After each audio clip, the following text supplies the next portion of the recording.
John Rasmussen, vad är din roll här och jag stilltar som är här? Ja, jag är en av fyrskiparna här på en.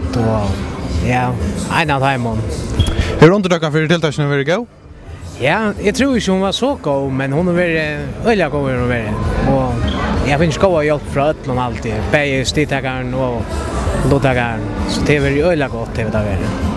Alltså, är det några bilar i färgen som är värre att visa fram? Ja, absolut. Alltså, jag kommer inte fyllt alla hötlarna och i havn vi alltså bilarna så det är näckver och ja, det kommer nära för. Hur gör man en sort tilltag? Hur visar man bilar fram? Det tror jag att ja, intressen är alltid varit innanför bilar och motorcyklar. Det är alltid intresserat mig öjlan va och tror jag helt att det är värsta för att prova det här i förrjorna. Tror jag att man hävde det utalanda alla stanser.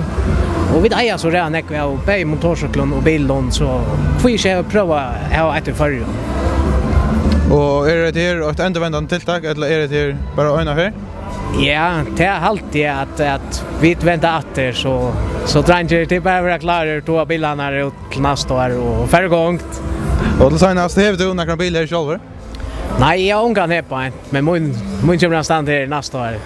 Helt fix. Tack för det.